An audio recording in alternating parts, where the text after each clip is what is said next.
50 power x comma N.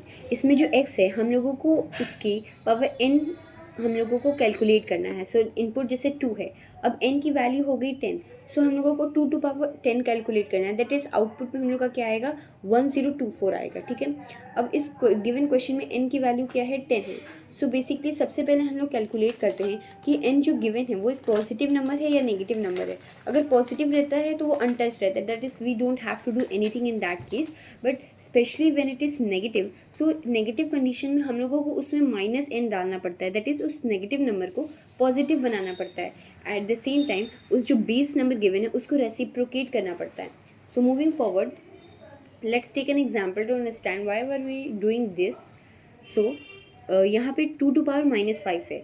सब जब n की पावर दैट इज़ पावर की वैल्यू नेगेटिव है, सो हम लोग अपने 2 को 1/2 रेसिप्रोकेट करते हैं और पावर को पॉजिटिव बना देते हैं। Similarly in this code also we are doing the same thing, that is हम लोग अपने पावर को पॉजिटिव बना दिए हैं by using the negative sign when it is a negative number, and अपनी जो बेस नंबर है उसको रेसिप्रोकल कर दिए हैं। ठीक है, अब हम लोग को रिटर्न करना है power x comma N.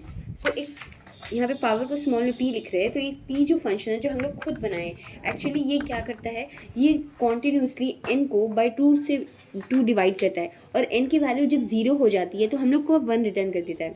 So let's see the Dryden, जैसे 2,10 हम लोग सेंड किए, सो हम लोग की सबसे पहले पावर फंक्शन में जाएगा, तो उसमें कैलकुलेट होगा double half is equals to return p comma X n by 2। यहाँ पे क्या हुआ कि हम लोगों का हाफ था वो फिर ये रिटर्न करेगा। अब यहाँ पे जो चेक होगा n/2, जैसे कि p 2/10 था, तो 10 जो था वो 0 तो नहीं था। अगर वो 0 होता है तो डायरेक्टली 1 रिटर्न करता, बट अगर 0 नहीं होता है तो हम लोग को हाफ को कैलकुलेट करना पड़ता है। हाफ क्या करता है, अगेन उसको एक पावर उसे p फंक्शन में भेज देता है जो पावर को बाई 2 से डिवाइड कर देता है।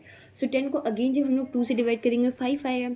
ये एक रिकर्शन का फ्लो चल रहा है। सो रिकर्शन के फ्लो में ये जब 10 था, 2/10 इसको पावर को डिवाइड होगा बाई 2 से, तो 2,5 आया।